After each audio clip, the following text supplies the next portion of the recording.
Hello everyone, welcome to our new vlog. हा vlog असणार आहे स्पेशली माझ्या बड्डेचा. म्हणजे बड्डेचं असं नाही, कारण आम्ही बड्डेच्या 2 दिवस आधीच गावी गेलो होतो, म्हणजे माझ्या माहेरी गेलेलो मनसरला. आणि काही लिगल डॉक्युमेंटची कामं होती, त्याच्यासाठी आम्हाला तिकडे जावं लागलेलं. आणि बड्डे असं सेलिब्रेशन करायचा काही हेतू नव्हता, कारण लिगल डॉक्युमेंट आम्ही दिवसभर तिकडे ऑफिसेसमध्येच होतो, कारण सरकारी कामं फारच लेट असतात. त्याच्यामुळे आम्हाला काही वेळ नाही भेटला सगळं व्हिडिओ शूट करायला. आणि मी नेमकी गावी गेलीच होती, म्हणून माझ्या चुलत भावाने आमचा अधिक मास धोंडा हे सेलिब्रेट केलं. एवढं वर्ष 2-3 वेळा आला असेल, पण आम्ही कधी असं सेलिब्रेशन नव्हतं केलं, कारण मम्मी इथेच असल्यामुळे एकदम नॉर्मल असं बेसिक असं सेलिब्रेशन केलेलं. मम्मी म्हणायची की आपण करूया, पण असं तर जाऊ दे ना, कुठे एकटीच आहे तर कशाला करते, काय एवढं महत्त्वाचं नसतं वगैरे.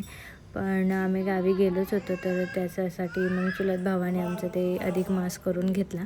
आणि इथं ओवीची मध्ये लुडबुड चालू होती, कारण पाणी हा विषय खूप तिचा आवडीचा विषय आहे. त्याच्यामुळे आम्ही असे ग्लासेसमध्ये कधीच पाणी घेऊन बसत नाही.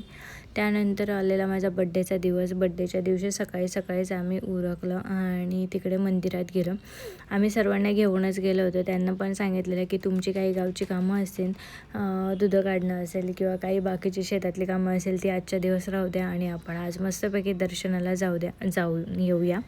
आणि आम्ही निमगावच्या खंडोबाला गेलो. तिकडे अजिबात गर्दी नव्हती. इतकं छान दर्शन झालं, खूप मस्त.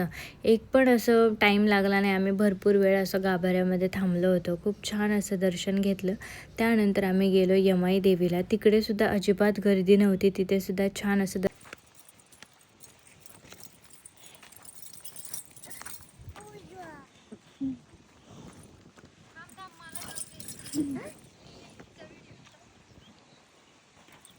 ही आमची दीदी.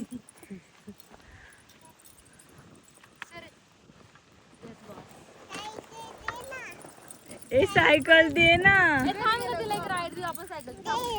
सायकल तिकडे खेळत बसली पोरींसोबत मस्तपैकी. आणि नंतर ह्या सर्व माझे भाचे लोक आहेत आणि यांनी खूप छान असं बड्डेचं सरप्राईज दिलं मला. खूप असं सर्व डेकोरेशन वगैरे करत होत्या माझ्यासाठी. डोअर वगैरे बंद करून चाललं होतं त्यांचं बरंच काम, पण मी मध्ये लुडबुड करत होती. त्यांना सरप्राईज करून दिलंच नाही, कारण ओवी पण होती. ओवी मस्त बलूनसोबत खेळत होती. पूर्ण तिकडे बलून्सनी पूर्ण त्या ग्राउंडमध्ये असं खेळत होती समोरच्या अंगणामध्ये.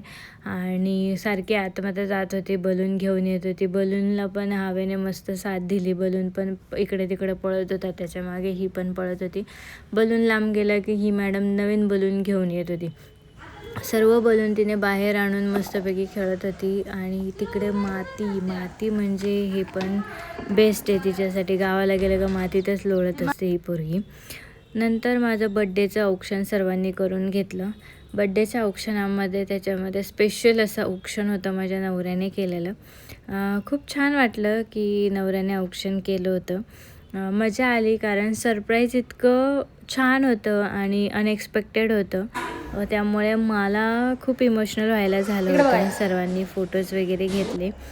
हे सर्व माझ्या गावची फॅमिली आहे, म्हणजे माझे चुलत वगैरे भाऊ आहेत. फर्स्ट टाईम मी तिकडे सेलिब्रेट केलं होतं बड्डे, आणि नेमका बड्डे असल्यामुळे खूप छान वाटलं. येताना आम्ही गुडलकला गेलो. खूप छान असं डिनर आम्ही